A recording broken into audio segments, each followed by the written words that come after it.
Hi everybody, I hope you're well. I hope you're enjoying this extended lockdown. Let me know what you guys are up to. I mean, I know some are a bit anxious, some are a bit bored. But I think we find some productive thing to do during this. We could really come out of this lockdown a lot more purposeful at the end, and I think it could define us.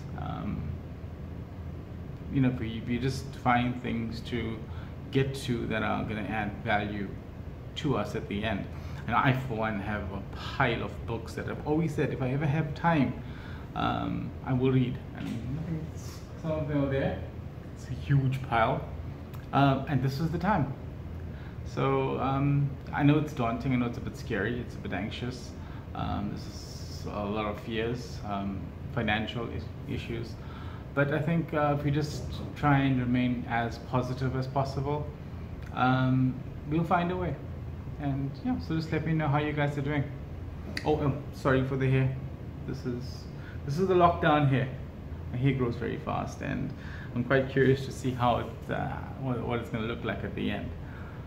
Anyway, I'm getting a lot of calls from clients, from the public about parental rights. I mean, lots of parents are without their children during this time, and they just want to know, going forward, if there is a further extension, what would happen?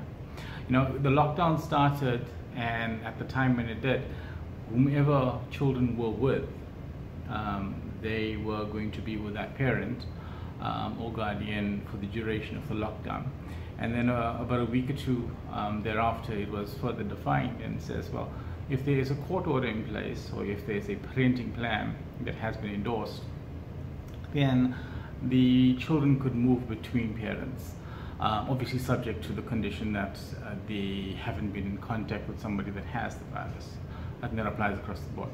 But this brings into question and reinforces the importance of having a parenting plan. The overwhelming majority of people that should have it don't have it, and I think the reason for that is simply that, one, either they don't know, or two, there's a lot of reliance upon the informal arrangement that they may have had, and albeit that they have or may have amicable relations between themselves and the other parent,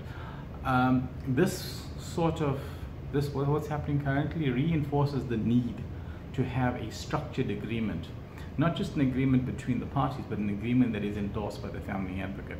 I'll come to that just now, so why that is even more important, the family advocate's offices.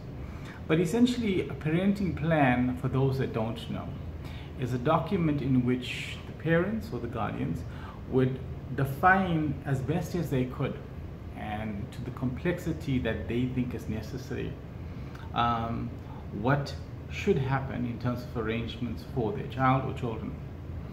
Now, the complexities of a parenting plan, in other words, how basic it is or how complex it is, will obviously depend on the circumstances and what the parents think is necessary to have in the agreement. But essentially, you want to have certain very important things that must be there, and other things that should or can be there. So the musts are sort of what people refer to as custody. It's actually called primary residence. In other words, who is the child or children going to live with, primarily or mostly? And if that's shared, in other words, in some instances where children alternate from week to week, you want to have that there. But where that is not so, and a child or children lives primarily or mostly with a particular parent, then the other parent would have contact, also known as access. Now, you want to define this.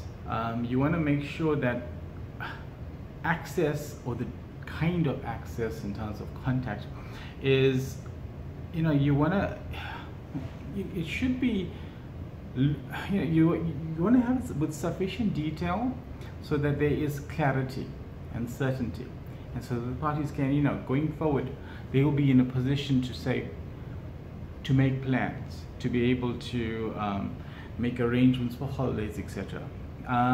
So you want some degree of certainty for the parents as well as the child. remembering that a parenting plan is going to last up until the child is 18, or in some instances long after that if the child is going to tertiary education and there's provisions for tertiary education in the plan. So you want to give this some thought. You want to make sure that it is not regimental. I mean, you don't want to have every minute of the child's life dictated to and prescribed. You want to have room for flexibility, and there must be, because life happens. I mean, things will crop up, and there must be provision for that in agreement. So it's very important that the parties apply themselves when just on that aspect about what kind of contact. Remember, contact also extends to family members, grandparents. It could be to even non-family members, but people who have a positive, productive influence on the child's life. You know, so long as they are interested parties that will play some prominent role or have played some prominent role, they could be factored into the plan as well. So thought must be given into how much and the degree of contact, and that must be defined.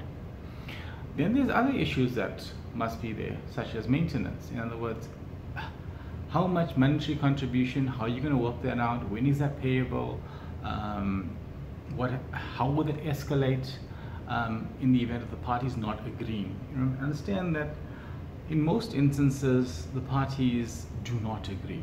You know, they have to end up going to maintenance court, and they long inquiries about how much should be paid, etc. So you want to have provision for that. And maintenance extends to more than just the financial contribution. In other words, how much money gets paid to the other party. It extends to other issues, such as, well, who's paying for school fees, and how are you going to calculate that? Which school does the child go to? What degree? What type of schools? Is it Model C schools? Can a parent just up and say, well, I want to go to a private school? What about other instances like extramural activities and hobbies and other activities pertaining to development of the child? All of these will have to be agreed upon and noted in the parenting plan, so that there is some degree of flexibility but consistency.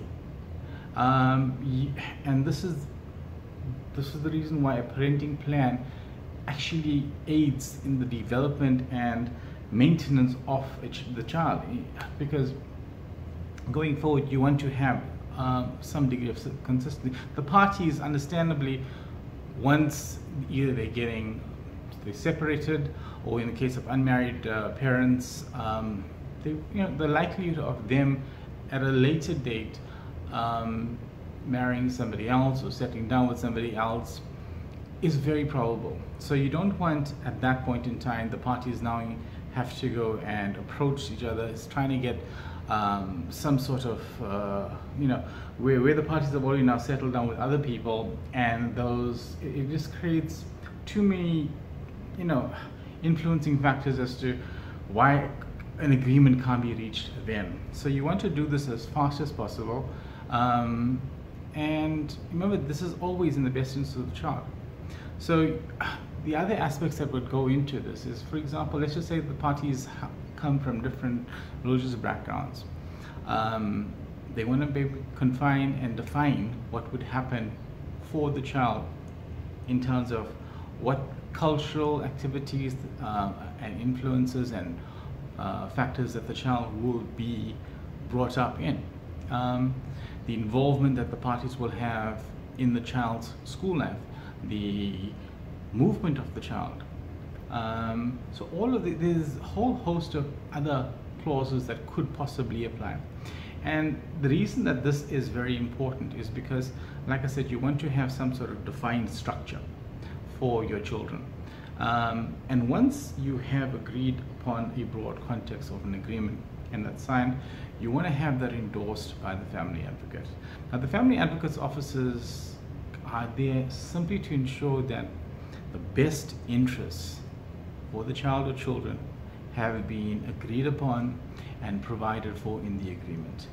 Once you have that endorsement, you then basically have a seal of approval, and if there is some departure and you need to enforce that, this is where the parties can take that to court. So a parenting plan is of vital importance, and as you can see now through this lockdown, it is something that obviously takes precedence in terms of an arrangement.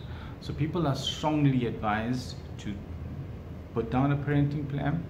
It is ultimately in the best interest of the children, but more importantly, it gives certainty and consistency for the parents themselves. If you need any help with that, please give us a shout.